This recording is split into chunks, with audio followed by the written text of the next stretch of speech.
ஓம் சர்வமங்கள மாங்கல்யே சிவே சர்வார்த்த சாதகே சரண்யே திரியம்பகே கௌரி நாராயணி நமோஸ்துதே. ஓம் நமச்சிவாய. மேன்மைகள் சைவநீதி விளங்குக உலகமெல்லாம். நோயற்ற வாழ்வே குறைவற்ற செல்வம்.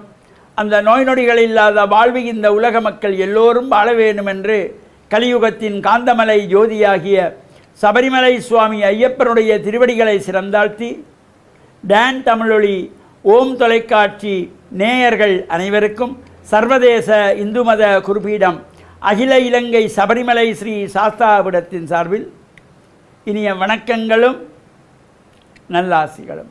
இன்றும் மங்களகரமான விஸ்வாவசு வருஷம் பங்குனி மாதம் 17ஆம் நாள் 31/3/2026 செவ்வாய்க்கிழமை. இன்று மலர்ந்திருக்கின்ற இன்றைய பொழுதும் நம் எல்லோருடைய வாழ்விலும் எல்லா விதமான சிறப்புகளும் வெற்றிகளும் கிடைக்க வேண்டும் என்று இறைவனை பிரார்த்தித்து இஷ்ட தெய்வங்கள் குலதெய்வங்களையும் பிரார்த்தனை செய்து பெற்றோர்கள் பெரியோர்கள் குருவானவர்கள் ஆசிரியர்களையும் வணங்கியவருடைய அன்பையும் ஆசியையும் பெறுகின்ற பொழுது எந்த நாளுமே நமக்கு நல்ல நாளாக அமையக்கூடியது. இன்று மங்களவாரம் என்கின்ற செவ்வாய்க்கிழமை. பொதுவாக இந்த செவ்வாய்க்கிழமையிலே சுபகாரியங்கள் எல்லாம் செய்யக்கூடாது, செய்ய மாட்டார்கள். இறை வழிபாடுகள், அம்பாள் வழிபாடுகள். பொதுவாக இந்த செவ்வாய்க்கிழமைகளிலே இந்த ராகு கால நேரத்திலே துர்க்கை அம்பாளை வேண்டி வழிபாடு செய்வது, துர்க்கை அம்பாளுக்கு அபிஷேக ஆராதனைகள் செய்து குங்கும அர்ச்சனை செய்து வழிபாடு செய்யக்கூடியதாகிய இந்த ராகு கால பூஜை.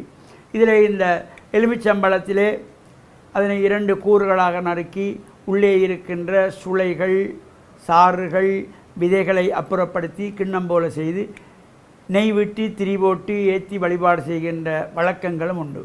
அவ்வாறான சிறப்பான ராகுகால துர்கா பூஜையிலே குங்குமார்ச்சனை செய்து வழிபாடு செய்து கொள்வார்கள். இந்த யாதக ரீதியாக செவ்வாய் தோஷம், நாகதோஷம், புத்திர தோஷம், மாங்கல்ய தோஷம், காலசர்ப்ப தோஷம் என்று இந்த யாதகத்தை பார்த்து ஒவ்வொருவருடைய யாதகத்திலும் இன்ன இருக்கிறது பரிகாரம் என்று சொல்வார்கள். அவ்வாறு இருக்கின்றவர்களெல்லாம் இந்த செவ்வாய்க்கிழமைகளிலே விரதம் இருந்து துர்க்கை அம்பாளை வேண்டி வழிபாடு செய்தால் எல்லா சிறப்புகளும் கிடைக்கும். இந்த ராகுகால நேரத்திலே சுபகாரியங்கள் செய்யக்கூடாது. அப்போ ராகுகால நேரத்திலே இந்த பூஜை செய்யலாமா என்றால் தாராளமாக அந்த நேரத்தில் செய்யணும். காரணம் என்னவென்றால் இந்த ராகுகால நேரத்திலே தான் அன்னை பராசக்தியானவள் கும்பன் சும்பன் நிசும்பன் மகிஷன் மகிஷாசுரன் இரத்தபீஜன் ரதோத்கடன் என்கின்ற இந்த அசுரர்களை எல்லாம் சம்ஹாரம் செய்த காலம் இந்த ராகு காலம்.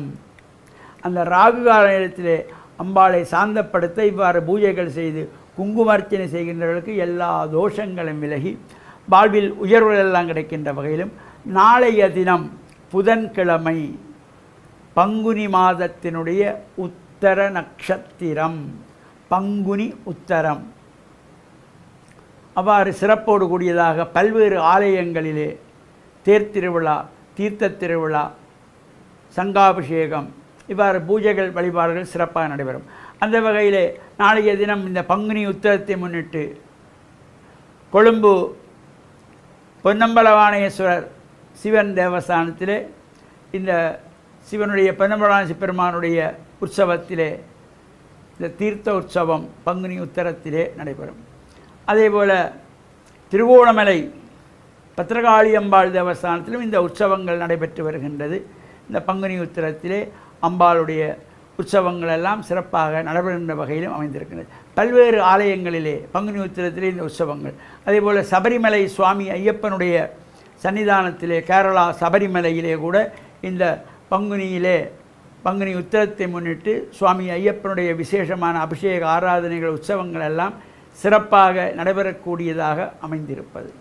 இவ்வாறு இந்த நிகழ்வுகளும் கலந்து இறையருளையும் குரலையும் குருவருளையும் பூரணமாக பெற்று மண்ணில் நல்ல வண்ணம் வாழ டான் தமிழொலி ஓம் தொலைக்காட்சி நேயர்கள் அனைவருக்கும் சர்வதேச இந்து மத குறிப்பீடம் அகில இலங்கை சபரிமலை ஸ்ரீ சாஸ்தாவிடத்தின் சார்பில் நல்லாசிகளை கூறிக்கொள்வதில் மனமகிழ்வு கொள்கிறோம்.